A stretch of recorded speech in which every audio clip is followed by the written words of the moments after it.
নমস্কাৰ বন্ধু বান্ধৱীসকল, আজিৰ ভিডিঅ'ত মই NSP নেশ্যনেল স্কলাৰশ্বিপ সম্বন্ধে আলোচনা কৰিম। বন্ধু বান্ধৱীসকল, 2020 বৰ্ষৰ স্কলাৰশ্বিপ বা মাইনৰিটি কোনটো মাহৰ পৰা আবেদন আৰম্ভ হ'ব আৰু লগতে আবেদন কৰোঁতে কি কি ডকুমেণ্টৰ প্ৰয়োজন হ'ব, আজিৰ এই ভিডিঅ'ত মই আপোনালোকক গোটেই কথা ধুনীয়াকৈ বুজাই দিম। ভিডিঅ'টো শেষলৈকে চাই থাকিব। বন্ধু বান্ধৱীসকল, যদি মোৰ চেনেলৰ পৰা এইটো প্ৰথমখন ভিডিঅ' চাই আছা, তেতিয়াহ'লে মোৰ চেনেলটো ছাবস্ক্ৰাইব কৰি লওক আৰু লগতে বেল আইকনটো প্ৰেছ কৰক, যাতে কৰি আমি আপলোড কৰা আৰু নতুন নতুন ভিডিঅ' আপুনি সকলোৰ আগতেই চাব পাৰে।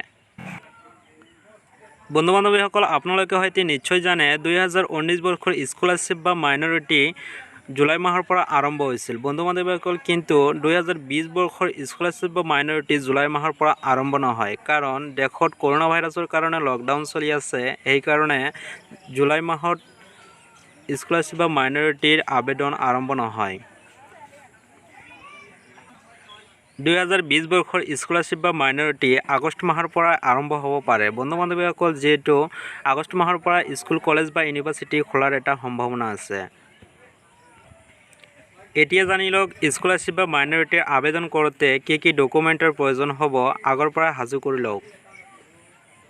বন্ধু বান্ধৱীসকল, ইয়াত 10টা ডকুমেণ্ট দিয়া আছে। এই 10টা ডকুমেণ্টৰ ভিতৰত নিচেও 5-6টা ডকুমেণ্ট আপলোড কৰিবই লাগিব। বন্ধু বান্ধৱীসকল, প্ৰথমে ইয়াত চাব, ফটো 1 কপি লাগিব। তাৰপিছত verification form to be provided by the institution. তাৰপিছত ইনকাম চাৰ্টিফিকেট লাগিব। তাৰপিছত কমিউনিটি চাৰ্টিফিকেট এটা লাগিব, মাইনৰিটি কমিউনিটি চাৰ্টিফিকেট লাগিব। তাৰপিছত মাৰ্কশ্বিট লাগিব, সেলফ এটেষ্টেড থকা এইটো মাৰ্কশ্বিট লাগিব। তাৰপিছত নিশ্চয় আপোনালোকৰ 50% হ'ব লাগিব, তেতিয়াহ'লে আপোনালোকে স্কলাৰশ্বিপ বা মাইনৰিটিৰ বাবে আবেদন কৰিব পাৰিব। তাৰপিছত ইয়াত যাব, fee receipt of current course ইয়াৰ, এডমিশ্যন ৰিচিপ্ট লাগিব। তাৰপিছত বেংক পাছবুক লাগিব।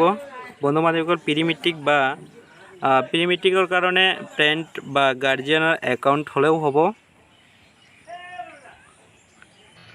ডমিচিল চাৰ্টিফিকেটটো মেৰিট কামৰ কাৰণে এপ্লিকেবল হয়। মেৰিট কামৰ স্কলাৰশ্বিপৰ কাৰণে ডমিচিল চাৰ্টিফিকেট আপলোড কৰিবই লাগিব। যদি পষ্ট মেট্ৰিক বা প্ৰি মেট্ৰিক হয়, তেতিয়াহ'লে আপোনাৰ ডমিচিল চাৰ্টিফিকেট আপলোড নকৰিলেও আবেদন কৰিব পাৰিব।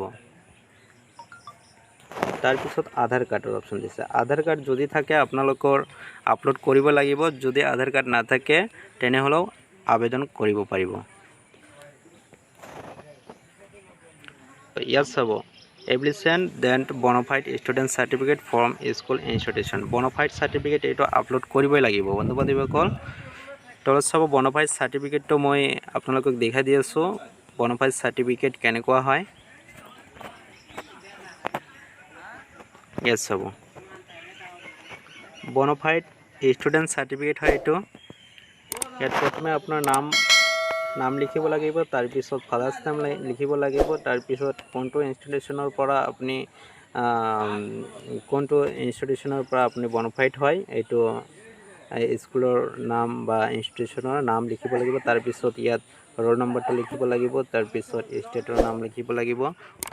তাৰপিছত তলত আহিব, ইনষ্টিটিউশ্যনৰ ছিগনেচাৰ ইয়াত লাগিব, লগতে কণ্টেক্ট নাম্বাৰটো লাগিব। তাৰপিছত চিল আৰু ছিগনেচাৰ লাগিব, ইনষ্টিটিউশ্যনৰ চিল আৰু ছিগনেচাৰ লাগিব। বন্ধু বান্ধৱীসকল, ভিডিঅ'টো যদি ভাল লাগে এটা লাইক কৰিব আৰু এনেকুৱা আৰু নতুন নতুন ভিডিঅ' পাবলৈ মোৰ চেনেলটো ছাবস্ক্ৰাইব কৰি লওক। বন্ধু বান্ধৱীসকল, ভিডিঅ'টো ছাবস্ক্ৰাইব কৰি লওক, যাতে কৰি আমি আপলোড কৰা আৰু নতুন নতুন স্কলাৰশ্বিপৰ নতুন নতুন আপডেট আপুনি সকলোৰে আগতেই চাব পাৰে।